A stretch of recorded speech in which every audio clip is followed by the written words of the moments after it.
ईद उल अज़हा आने वाली है। कुर्बानी के 3 दिनों में कुर्बानी की जाएगी। 10 तारीख को, 11 को और 12 को। 3 दिन कुर्बानी के, 3 दिन में कुर्बानी करना। अगर कोई मुसलमान इन 3 दिनों के अंदर एक लम्हे के लिए भी मालिक निसाब हो गया तो उस पर कुर्बानी वाजिब हो जाती है। पूरे साल अगर वो मालिक निसाब नहीं था, मगर अय्याम नहर के अंदर अगर वो एक लम्हे के लिए भी मालिक निसाब हो गया, उस पे कुर्बानी करना वाजिब हो गया। सुनो, मेरे मुस्तफ़ा करीम कुर्बानी किया करते थे। ताजदारे मदीना ने कुर्बानी की अजमत को यूं भी बयान फरमाया।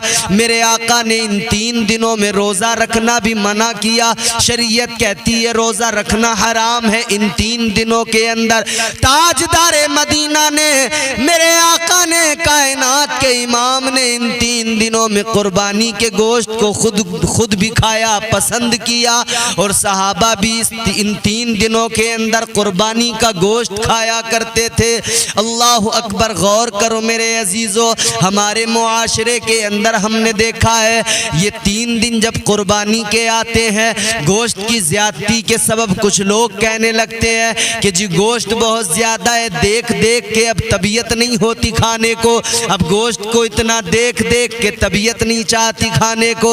ना मेरे भाई, इस तरह से मुंह ना बनाना, कुर्बानी के गोश्त के बारे में कुछ ना कहना, इसलिए कि मेरे मुस्तफ़ा करीम को ये पसंद था कि कुर्बानी का गोश्त खाया जाए। पहले दिन कुर्बानी करना सबसे ज्यादा अफजल, दूसरे दिन कुर्बानी करना फिर उससे थोड़ा सा कम सवाब, तीसरे दिन कुर्बानी करना फिर उससे थोड़ा कम सवाब। कुर्बानी करो, कुर्बानी का गोश्त खाओ, मगर इतना याद रहे कि कुर्बानी के गोश्त का जो तरीका मेरे मुस्तफ़ा ने दिया है, मेरे आका ने फरमाया, मेरे मुस्तफ़ा की प्यारी शरीयत कहती है कुर्बानी के गोश्त के 3 हिस्से कर लो। 3 हिस्से करने के बाद में एक हिस्सा सदका कर दो, गरीबों में खैरात कर दो, गरीबों में बांट दो, एक हिस्सा अपने रिश्तेदारों में बांट दो, और फिर एक हिस्सा अपने लिए रख लो, एक हिस्सा अपने लिए रख लो मेरे अजीजों। मगर आज हमने मुआशरे में क्या देखा है, हम क्या देख रहे हैं? अल्लाह ताला के प्यारे रसूल की तालीम तो ये है गरीबों मिस्कीनों को खिलाओ, गरीबों मिस्कीनों में बांट दो, अपने रिश्तेदारों में बांट दो। मगर हम क्या करते हैं, 10 दिन तक अपनी फ्रिज में स्टोर करके रख दिया करते हैं, 15-15 दिन के लिए अपनी फ्रिज में स्टोर करके रख दिया करते हैं। इतना हमें जो है ज़रा सा भी ख्याल नहीं रहता कि हमने कुर्बानी की है तो गरीबों को भी इस बहाने से मिल जाए, गरीबों को भी इस मौके पर गोश्त मिल जाए। अरे तुम्हें अल्लाह ने दौलत दी है, माल दिया है, अल्लाह ताला ने मालो दौलत से नवाजा है, तुझको अल्लाह ने नवाजा है, तू पूरे साल खरीद के भी खा लेता है, तू हर तरह से खा लेता है, मगर उन गरीबों को देख लिया कर जो कुर्बानी के दिनों में तेरे मेरे देने की वजह से ही गोश्त खा लिया करते हैं। उन गरीबों के बच्चे मुंतजिर रहते हैं कुर्बानी में, हमारे पड़ोसी, हमारे महल्ले वाले, हमारे गांव वाले हमें गोश्त ला कर देंगे, हम पका कर खाएंगे। क्या कभी तुमने सोचा है तुम्हारे घर के अंदर तो 10 तरह के पकवान तैयार हो रहे हैं, मगर गरीब के बच्चे उस मौके पर भी इंतजार करते रह जाते हैं कोई गोश्त ला कर देगा। और कुछ गोश्त बांटने वाले ऐसे हैं जो रस्मन 2-2, 4-4 बोटियां तकसीम कर देते हैं। खुदा के लिए इतना तो दिया करो कि गरीब के बच्चे कुछ खा लिया करें, इतना तो दिया करो। और मेरा अपना मानना, और मेरा अपना नहीं बल्कि सूफिया का तरीका तो ये है, गोश्त भी गरीबों में दो, शरीयत कहती है एक हिस्सा मिस्कीनों को बांट दो, गोश्त भी दो, और अल्लाह ने तौफीक दी है, नवाजा है तो इतना भी करो कि उसके साथ साथ ये भी देखो कि गोश्त तो दे दिया, अब इसके पकाने के लिए इसके पास में बाकी चीजें भी हैं या नहीं हैं। अगर नहीं हैं तो तुम उसको थोड़ी सी कुछ चीजें भी दे दिया करो, थोड़े मसाले भी दे दिया करो, ताकि वो गरीब बनाकर खा सके आसानी से। अल्लाह अकबर। मगर हमने देखा है बाज ऐसे भी लोग हैं जो ईद कुर्बानी का गोश्त रखते हैं, मुहर्रम तक खाया करते हैं। बकरीद के गोश्त में मुहर्रम का हलीम तैयार किया जा रहा, फ्रिज में स्टोर करके रख दिया। खुदा के बंदे, तूने जाना नहीं इस्लाम का मिजाज क्या है, तू समझा नहीं मेरे मुस्तफ़ा की तालीम क्या है, तो स्टोर करके रहता है। इस्लाम कहता है गरीबों को खिलाओ, इस्लाम कहता है गरीबों का ख्याल करो, बांटो, तकसीम करो। आओ मैं आपको बताता हूँ, हजरत मूसा अलैहिस्सलाम अल्लाह के जलीलुल कद्र पैगंबर है। मूसा कलीमुल्लाह, कलीम उनका खिताब है, अल्लाह से कलाम करते हैं। हजरत मूसा अलैहिस्सलाम के दौर में एक इंसान है जो बेहद गरीब है, बेहद गरीब है। एक रोज हजरत मूसा अलैहिस्सलाम कोहे तूर पर जा रहे हैं, उस गरीब के पास से आपका गुजर हुआ। वो गरीब देखता है, कहता है मूसा अलैहिस्सलाम कहाँ जा रहे हो? फरमाने लगे मैं अल्लाह से कलाम करने कोहे तूर पे जा रहा हूँ। वो गरीब कहने लगा जा रहे हो तो मेरा एक मारूजा भी अल्लाह की बारगाह में पेश कर देना, मेरा एक पैगाम रब के हुजूर तक पहुँचा देना। हजरत मूसा अलैहिस्सलाम ने फरमाया बोल क्या है? कहने लगा मैंने आज तक कभी पेट भर के खाना नहीं खाया, मैं इतना गरीब हूँ कभी पेट भर के खाना न खा सका। अल्लाह अकबर। कहता है ऐ मूसा अल्लाह की बारगाह में जा रहे हो, अल्लाह से इतना मेरा पैगाम कह देना, इतनी मेरी गुजारिश अर्ज कर देना कि परवरदिगार मेरे मुकद्दर का जो भी रिस्क है, जो सारी जिंदगी में मुझे रिस्क मिलने वाला है, मेरा खुदा वो रिस्क मुझे एक बार में अता कर दे ताकि मैं एक बार तो पेट भर के खाना खा सकूं। कहता है परवरदिगार से कहना कि मेरा सारा रिस्क मुझे अल्लाह एक बार में दे दे ताकि मैं एक बार तो कम से कम पेट भर के खा लूं। हजरत मूसा अलैहिस्सलाम ने फरमाया ठीक है। परवरदिगारे आलम की बारगाह में कोहे तूर पर अल्लाह ताला से जब हम कलामी हुई, बात हुई, तो इस गरीब का पैगाम भी अल्लाह तक पहुंचा दिया। या अल्लाह वो गरीब कहता है सारा रिस्क मुझे दे दे एक बार में। अल्लाह वो कहता है कि एक बार तो भूख मैं अपनी मिटा सकूं, पेट भर के खाना खा सकूं। हजरत मूसा अलैहिस्सलाम ने जब अर्ज किया, अल्लाह ने फरमाया ठीक है। परवरदिगार ने उसे उसका सारा रिस्क, उसकी जिंदगी भर का, उसके मुकद्दर में जो भी था अल्लाह ने अता फरमा दिया। अब मेरे अजीजों, हजरत मूसा अलैहिस्सलाम तो आ गए कोहे तूर से। कुछ वक्त गुजरा, एक दिन मूसा अलैहिस्सलाम का उस तरफ से गुजर हुआ। आप देखकर हैरान हो गए। वही गरीब जो कल कह रहा था कि अल्लाह ताला मुझे मेरे सारे मुकद्दर का रिस्क एक बार में दे दे ताकि मैं एक बार पेट भर के खा सकूं, वो इंसान है, उसी के घर पे लंगर चल रहा है। गरीब आ रहे हैं, खा के जा रहे हैं, अल्लाह के नाम पे लोगों को खिला रहा है, लोग आ रहे हैं, खा खा के जा रहे हैं। अब हजरत मूसा ने देखा, हैरान हुए, इस गरीब के पास इतनी दौलत कहां से आई, इसके पास इतना माल कहां से आया, ये लंगर जारी किए हुए है। आप हैरान है। पता करने पर मालूम हुआ ये तो रोज इसी तरह से खिलाता है, रोज इसके दरवाजे पे आते हैं गरीब, रोज खा के जाते हैं, सैर हो के जाते हैं, शिकम सैर हो के जाते हैं। अल्लाह अकबर। हजरत मूसा अलैहिस्सलाम ने परवरदिगार से अर्ज कर दिया, ऐ मेरे मौला, ऐ रब्बे लम यज़ल व ला यज़ाल, मैं समझा नहीं मामला क्या है। ऐ मौला, जो इतना गरीब कि उसे एक दिन भी पेट भर के खाने को ना मिला, अब उसके घर पे लंगर चल रहे हैं, वो लोगों को खिला रहा है, रोज लंगर है। या अल्लाह, उस पर इतनी दौलत, इतना माल कहां से आया?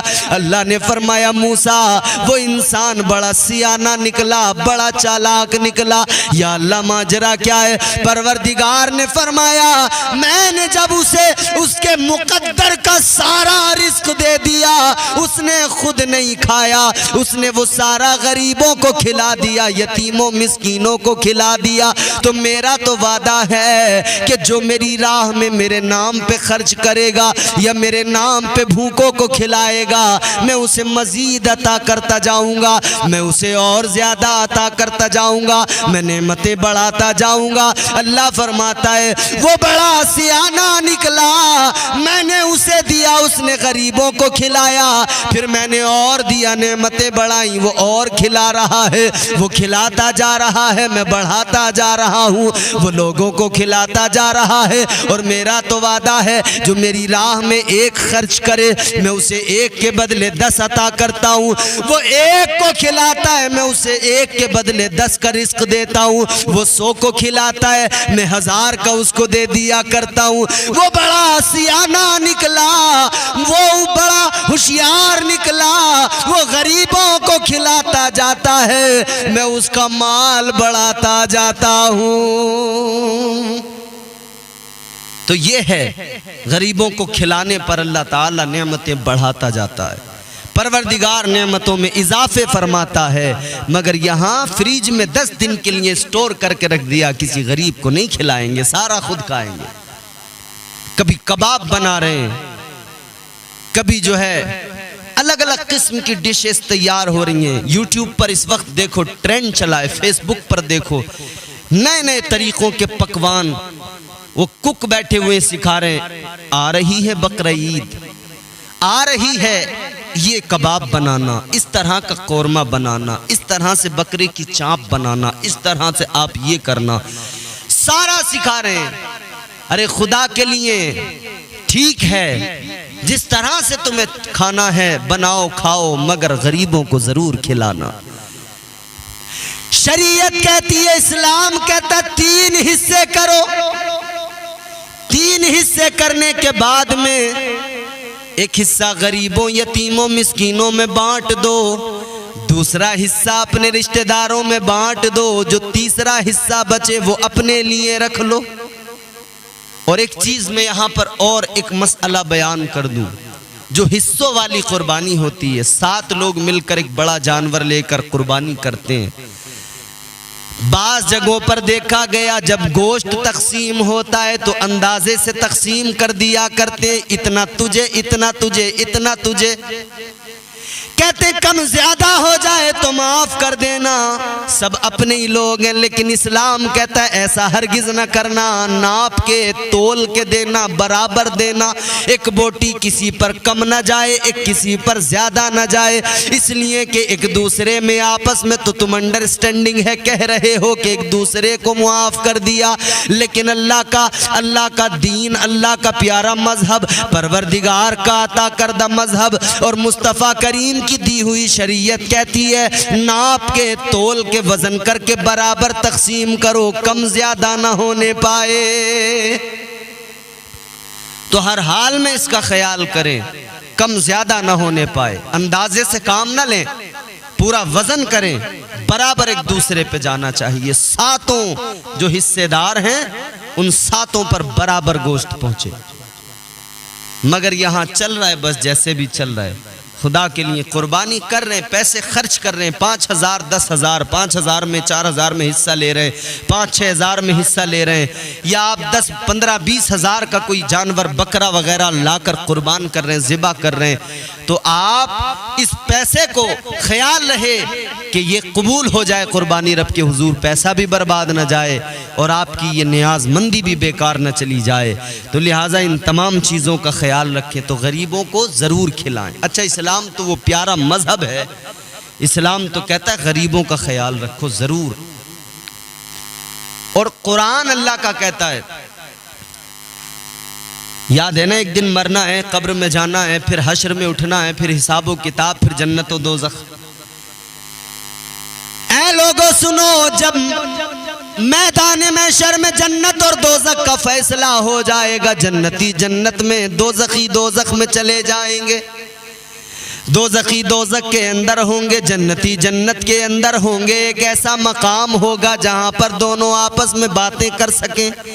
इधर से जन्नती जन्नत के अंदर से दोज़ख पर नजर डाल के देखते हैं, दोज़ख में दोज़ख वालों पर अजाब हो रहा है, जहन्नमियों पर अजाब होता देख रहे हैं। इधर जहन्नमी देख रहे हैं, उधर जन्नती देखो जन्नत में मजे कर रहे हैं, उनकी मौज है, जन्नत में बड़े आराम की सुकून की जिंदगी गुजार रहे हैं। एक ऐसा जन्नत में मकाम जहां से जन्नती दोज़खियों से बात करेंगे, जहन्नमियों से बात करेंगे।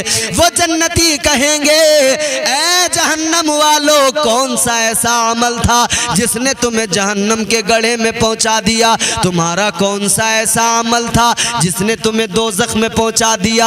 तो ये दोज़ख के अंदर से लोग कहेंगे क़ालू लम नकु मिनल मुसल्लीन।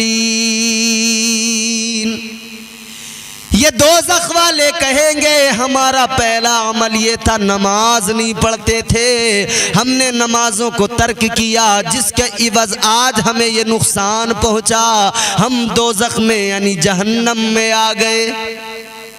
और दूसरी बात वो कहेंगे वलम नकु नुतइमुल मिस्कीन।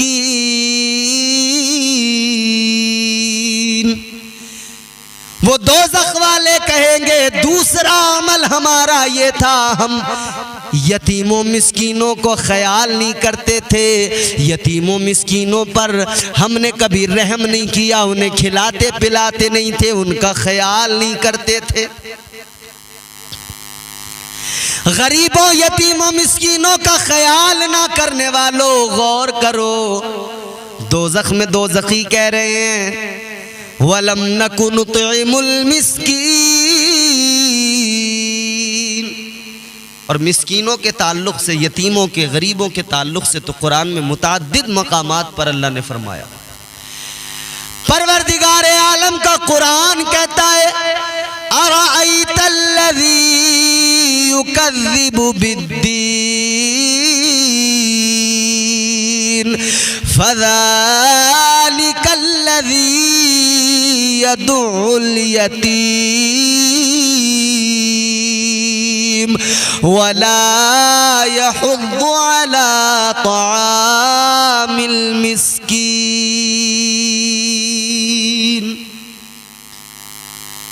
तो ज़रूरी है कि हम मिस्कीनों का, यतीमों का ख्याल करें। ईद का दिन आता है, क्या हम देखते नहीं है? सारे के सारे देखकर अनदेखा कर दिया करते हैं। ईद के मौके पर हमारे घरों में शॉपिंग बड़ी होती है, महंगे महंगे कपड़े हमारे बच्चे खरीद के लाते हैं, पहनते हैं, मगर गरीबों के बच्चों को देखा गया ईद के दिन ईदगाह के रास्ते पर खड़े हो जाते हैं। कोई सुरमा बेच रहा है, कोई गुब्बारे बेच रहा है, कोई बच्चों के खिलौने बेच रहा है। किस बात ने उन्हें मजबूर किया कि वो ईद के दिन फटे कपड़ों में, पुराने बोसीदा लिबास में, ईद की खुशियों से अलग थलग होकर वो 2-2 रुपए के वो आइटम बेच रहे हैं, वो 5-5, 10-10 रुपए के वो गुब्बारे बेच रहे हैं। वो वहां पर खड़े होकर कोई कुछ बेच रहे, कोई कुछ बेच रहे। खुदा के लिए ऐ मेरी कौम के अमीरों, ऐ मेरी कौम के मालदारों, अल्लाह ने जो दौलत दी है वो दौलत इसलिए नहीं दी कि तुम अय्याशियों में उड़ा दो, वो दौलत इसलिए नहीं दी कि तुम अपने शौक में उड़ा दो। अल्लाह ने माल इसलिए दिया है कि वो उस माल में तुम्हारा भी हिस्सा है, तुम्हारे घर वालों का भी हिस्सा है, और तुम्हारे साथ मुंसलिक तुम्हारे रिश्तेदार जो गरीब है उनका भी हिस्सा है। और जो अल्लाह ताला परवरदिगार आलम माल दे रहा है उसमें गरीबों का भी हिस्सा अल्लाह तुमको देता है। और ये भी आजमाइश है, कभी अल्लाह दे के आजमाता है, कभी अल्लाह ले के आजमाता है। एक वो जो फुटपाथ पे खड़े हो के भीख मांग रहे, अल्लाह उसको भी आजमा रहा है कि ये इस आलम में गुर्बत में भीख मांग रहा है, मगर मेरा साबिर और शाकिर है या नहीं है, मेरा शुक्र अदा करता है या नहीं। और एक वो है जो महलों में है, अल्लाह उसे भी आजमा रहा है कि ये मेरे नाम पर खर्च करने को तैयार भी है या नहीं। मैं दे रहा हूं तो ये मेरे गरीब बंदों को खिलाता पिलाता भी है या नहीं। आजमाइश है, इम्तिहान है मेरे भाई। अल्लाह ताला कभी दे के आजमाता है, कभी ले के आजमाता है। और हमेशा याद रहे, माल दौलत पे कभी गुरूर, घमंड, तकब्बुर न करना, ये आनी जानी चीज़ है। एक वो इंसान जो मखमल के गद्दों पे महलों में सोता हो, एक वो गरीब जो फटे लिबास में हमारे आपके सामने रहता हो।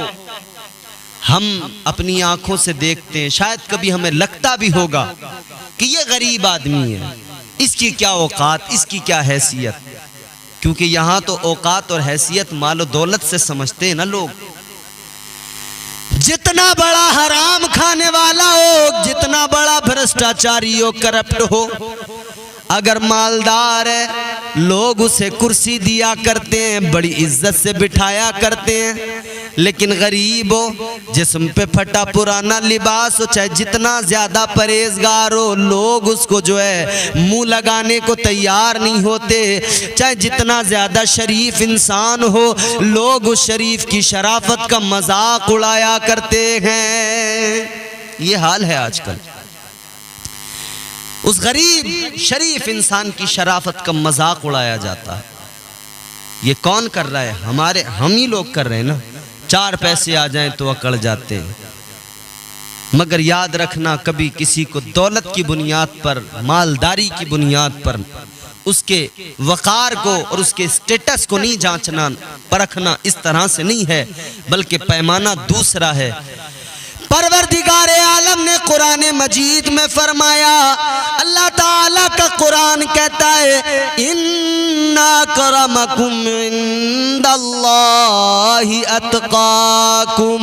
अल्लाह का कुरान कहता है परवरदिगारे आलम के नजदीक वो इज्जत वाला नहीं जिसके पास माल है, बल्कि इज्जत वाला तो वो है जो परहेजगार है, जो तकवा शियार है। अल्लाह तकवे की बुनियाद पर इज्जतें अता करता है। मगर यहां परहेजगारी, अगर गरीब है तो उसका भी लोग मजाक उड़ा रहे हैं। याद रखना मेरे अजीजों, एक बादशाह था, महल में अपने सो रहा था। बादशाह अपने महल के अंदर ऐशो इशरत की जिंदगी गुजार रहा है, मजे की जिंदगी गुजार रहा है। मगर एक गरीब है जो सड़क पर, उसके पास ओढ़ने बिछाने को भी कुछ नहीं है, न बिस्तर है, न घर है, न छत है, फुटपाथ पे सो रहा है वो गरीब। बादशाह ने महल की खिड़की से झांक के देखा, बादशाह तो मखमल के गद्दों पे सो रहा है, मखमल के गद्दों पे आराम कर रहा है, मगर वो गरीब सड़क पे फुटपाथ पे सो रहा है। एक फटा पुराना सा कंबल है, आधे को बिछा लिया, आधे को जिस्म पे ओढ़ लिया। वो गरीब इंसान फुटपाथ पे इस तरह से सो रहा है, वो बादशाह महल के अंदर है। उसे ख्याल आया, इसकी जिंदगी में मेरी जिंदगी में कितना फर्क है। मैं अपने महल के अंदर, आलीशान महल में मखमल के गद्दों पे सो रहा हूँ, मेरा ये नर्म नाजुक गुदाज बिस्तर है, और ये सड़क पर, सड़क के किनारे फुटपाथ पर पड़ा है, न बिस्तर है, न कोई छत है इसके पास में। बादशाह यही ख्याल लेकर सो गया। सुबह उठा, बादशाह ने कहा कि वो बाहर एक गरीब, एक फकीर सोया हुआ था, उसे लेके आओ, महल सजाओ, दरबार लगाओ। दरबार लगाया गया, उस गरीब को बुलाया गया, गरीब आया। बादशाह उस गरीब अल्लाह वाले से कहने लगा, ए गरीब, तेरी और मेरी जिंदगी में कितना फर्क है। मैंने तुझे रात सोते देखा, तू फुटपाथ पे, रास्ते पे, सड़क किनारे सो गया। तेरे पास न बिस्तर था, न तेरे पास कोई छत है, न मकान है। तू वहां सड़क के किनारे पर सो रहा है, और मुझे देख, मैं आलीशान महल में। अब जरा ये बता दे, तेरी और मेरी जिंदगी का फर्क, तेरी और मेरी रात का फर्क क्या है? तेरी रात कैसी गुजरी और मेरी रात क्या है? मेरी रात तो बड़ी अलग है, मगर ये बता तेरी रात कैसी गुजरी है? जब उस गरीब से, उस अल्लाह वाले से बादशाह ने कहा, ये बता तेरी रात कैसी गुजरी, वो गरीब कहने लगा, वो अल्लाह वाला कहने लगा, उस फकीर ने जवाब दिया है, बादशाह सुन ले, तेरी और मेरी रात, आधी रात तो दोनों की एक जैसी गुजरी। तेरी और मेरी दोनों की आधी रात एक जैसी, कोई फर्क नहीं। जैसी तेरी रात गुजरी वैसी मेरी गुजरी। मगर आधी रात के बाद में जो अगला रात का हिस्सा था, वो आधी रात मेरी जो है वो तेरी आधी रात से ज्यादा अच्छी गुजरी। बादशाह हैरान हो गया सुनकर, ये गरीब सड़क पे सोने वाला मुझसे कह रहा है कि मेरी आधी रात तुझसे ज्यादा अच्छी गुजरी। बादशाह कहने लगा बता तेरी रात मेरे बराबर कैसे हो गई और मुझसे अच्छी कैसे हो गई। फकीर कहने लगा सुन ले बादशाह, तू अपने महल के अंदर सोया, अपने नरमो गुदाज बिस्तर पे सोया, मगर नींद तो आखिर तुझे आई ही।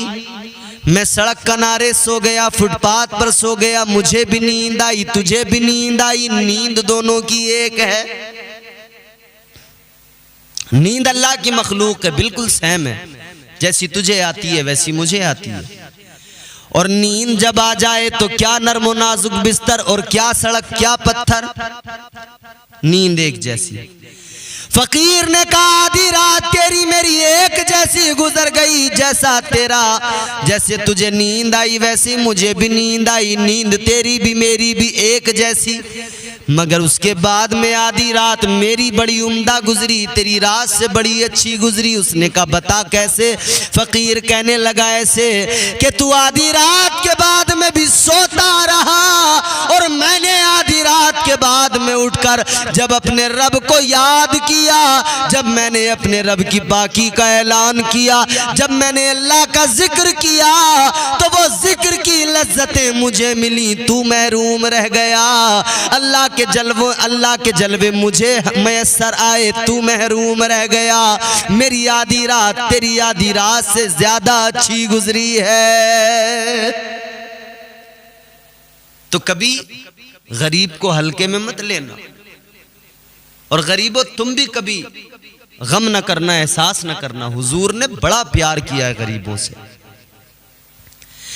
ताजदारे मदीना ने गुर्बत को और गरीबी को पसंद किया, गरीबों को पसंद किया। मेरे आका ने गरीबों का इतना ख्याल रखा कि कुर्बानी का मौका आया तो हुजूर ने अपनी गरीब उम्मत के नाम से कुर्बानी भी कर दी। ऐ गरीबों खुश हो जाओ, ताजदारे मदीना ने तुम्हारे लिए कुर्बानियां भी कर दी।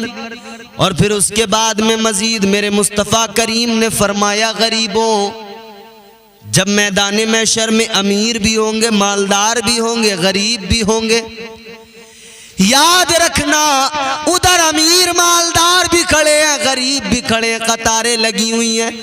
मैदान महशर में परवरदिगार आलम मालदार से उसका माल पूछेगा, कितना कमाया, कहां खर्च किया।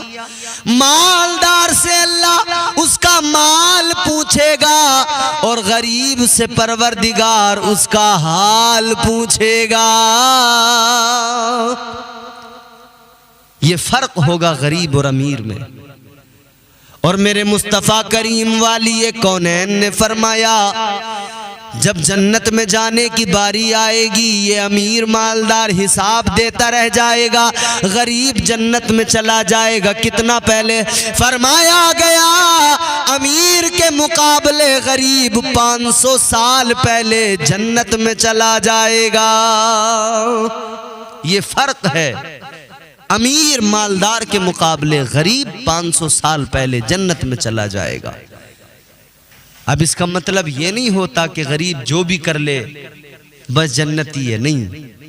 अमीर और गरीब दोनों, शरीयत कहती है कि अगर तौर तरीके जो शरीयत के हैं उनके मुताबिक जिंदगी गुजारी है तो फिर गरीब हो या अमीर हो, परवरदिगार आलम दोनों को जज़ा अता फरमाएगा और वो जज़ा जन्नत की सूरत में होगी। मालदारों, मालदार बनो, मगर ऐसे मालदार बनो कि दुनिया तुम्हारे मालदार होने पे रश्क करे, दुनिया तुम्हारे अमीर होने पे रश्क करे। मालदार ऐसे बनो जैसे मालदार हजरत उस्मान गनी थे, जैसे मालदार हजरत अबू बकर सिद्दीक थे। कारून के जैसे मालदार न बनना, नमरूद और शद्दाद के जैसे मालदार न बनना। मालदार बनो तो कुर्बानी करो, गरीबों का ख्याल करो, गरीबों को खिलाओ। ये 10-10, 20-20 दिन तक फ्रिज में गोश्त जो स्टोर करके रखते हो, फिर नई नई डिशें बनाते हो, खुदा के लिए खाओ मगर गरीबों को पहले खिलाओ, गरीबों का ख्याल करो। ईद पे शॉपिंग कर रहे हो ना अपने बच्चों के लिए, कभी कोई गरीब का बच्चा भीख मांगता मिल जाए ना, उसे भी देना, बेटा ईद आ रही है, तेरी ईद अच्छी हो जाए।